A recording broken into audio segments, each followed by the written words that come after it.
हाँ जी, नमस्कार दोस्तों, आप सबका स्वागत है हमारे यूट्यूब चैनल लीगल पाठशाला पर। और अगर अभी तक आप लोगों ने चैनल सब्सक्राइब नहीं किया तो लीगल पाठशाला चैनल जो है इसको सब्सक्राइब कर लीजिए सो डैट आपको रेगुलर नोटिफिकेशंस मिलते रहें।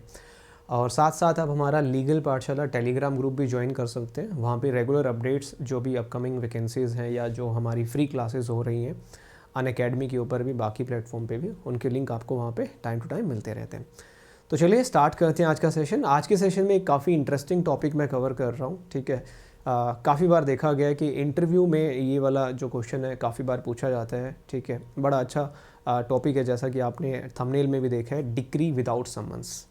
मतलब ऐसे कौन से सिचुएशंस हैं या ऐसे कौन से प्रोविजंस हैं कोड ऑफ सिविल प्रोसीजर में जो इस पर्टिकुलर कंसेप्ट को लेकर डील करते हैं। और डिक्री विदाउट समन्स का मतलब क्या होता है, कहाँ पे ये जो कंसेप्ट है कहाँ दिया हुआ है सीपीसी में और कैसे ये अप्लाई होता है। तो चलिए स्टार्ट करते हैं। कंसेप्ट क्या है? Decree without summons. अगर आपको पता है इस कंसेप्ट के बारे में तो कमेंट करके ज़रूर बताइएगा कि रेलेवेंट प्रोविज़न कौन सा है इस वीडियो को देखने से पहले, ठीक है। चलिए आओ। लीगल पाठशाला टेलीग्राम एंड यूट्यूब पे फॉलो कर सकते हो आप हमें। आप मुझे अनअकैडमी पे भी ज्वाइन कर सकते हो। आप अगर इन डिटेल में अपनी जुडिशियल एग्ज़ाम की प्रिपरेशन करना चाहते हो तो आप अनअकैडमी पे मेरी क्लासेस ज्वाइन कर सकते हो, आइकॉनिक या प्लस क्लासेस। आप करंट सर 10 कोड यूज़ करके अनअकैडमी पे मुझे ज्वाइन कर सकते हैं, जिससे आपको 10% डिस्काउंट मिलेगा। चलिए सेशन स्टार्ट करने से पहले एक ही बात जानना चाहूँगा, हाउस द जोश राइट नाउ? कैसा है आप सबका जोश? आई होप कि इस प्रिपरेशन के टाइम में जोश आपका हमेशा हाई रहे, ठीक है, पॉजिटिव रहे, be confident, be motivated, so that एक अच्छी प्रिपरेशन आप कर पाएँ। चल देखिए, बड़ा अच्छा टॉपिक है जो मैं आप लोगों के साथ आज डिस्कस कर रहा हूँ। दैट इज डिक्री विदाउट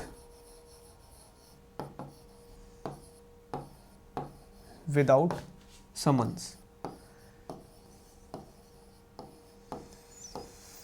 ये एक कंसेप्ट है जो आज हम डिस्कस करेंगे। देखो, जर्नली होता क्या है, जब भी प्लेंटिफ, अगर मैं बात करूं, जब भी प्लेंटिफ कोई सूट इंस्टीट्यूट करता है, ठीक है, बाय प्रेजेंटेशन ऑफ प्लेंट, ठीक है, जब भी सूट इंस्टीट्यूट करता है तो उसके बाद क्या होता है, ऑर्डर नंबर 5 जो है आपका, ऑर्डर 5 ऑफ द सीपीसी, ये बात करता है समन्स की, कि भैया समन्स इशू किए जाएंगे, किसको?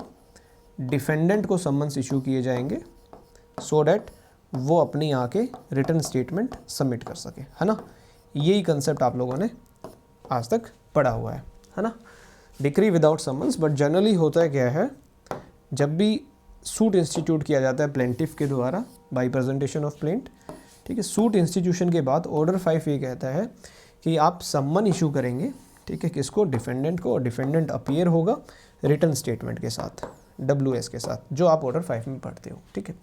ये तो एक जर्नल सिनेरियो है, ठीक है, ये जर्नली ऐसा ही होता है।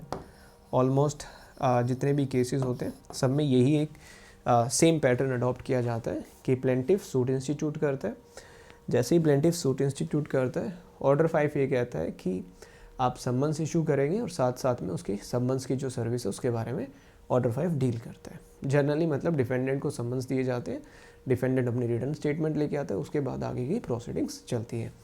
बट जो मैं आप लोगों के साथ डिस्कस कर रहा हूँ वो है डिक्री विदाउट समन। ये जो हमने केस डिस्कस किया, इसमें क्या होगा, समन्स तो इशू हो गए डिफेंडेंट को, तो ये जो केस है ये है डिक्री विद समन्स। समन्स जाने के बाद सूट को डील किया गया और उसके बाद डिक्री आई। अब ऐसा कौन सा केस है या ऐसा कौन सा प्रोविज़न है जो आपकी बात करता है डिक्री विदाउट समन्स की? देखो,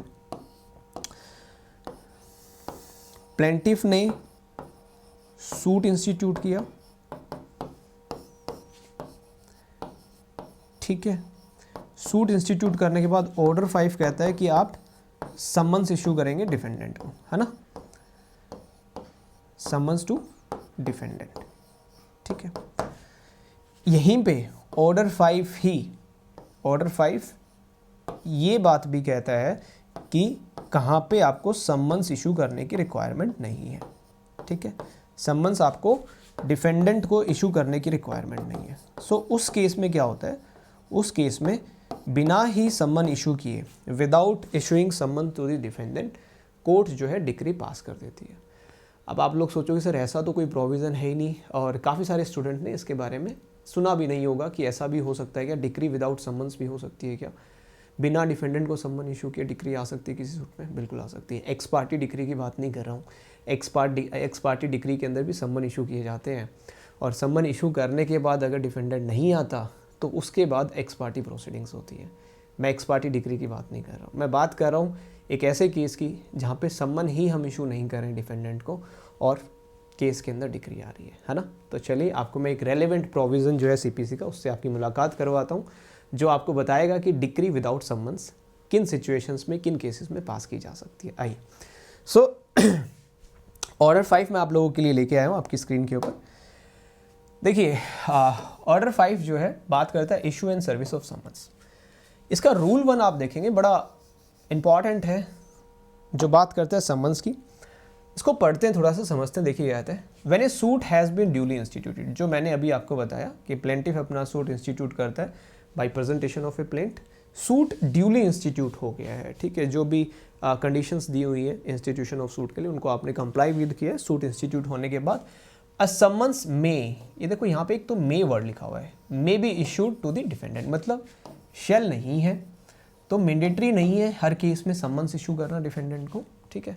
मे be issued to the defendant, किस लिए, अपीयर होना, आंसर करना the claim and to file return statement file करने के लिए of his defend if any, अगर उसके पास कोई डिफेंस है within 30 days from the date of service of summons to the defendant. Now जो हम आज डिस्कस कर रहे हैं वो सिनेरियो जो है वो यहाँ पे दिया हुआ आपका, ये जो प्रोवाइडेड है, इस प्रोवाइडेड को समझिए, ठीक है। और ये प्रोवाइडेड आपको बताएगा कि डिक्री विदाउट समन्स कैसे इशू की जाती है। देखिए provided that no such summons, please underline this word, no such summons, मतलब कौन से समन, ये जो समन आप यहाँ पे इशू कर रहे थे वो वाले समन्स इशू नहीं किए जाएंगे, शेल लिखा हुआ है, मैंडेटरी कर दिया गया है, मैंडेटरी कर दिया गया। ऊपर में था डिस्क्रिशनरी पावर थी कोर्ट की, बट प्रोवाइडेड ने मैंडेटरी कर दिया कि ऐसे सिचुएशंस में आप समन्स इशू नहीं करेंगे। कैसी सिचुएशन, देखिए shall be issued when a defendant has appeared at the presentation of the plaint. Please underline this word,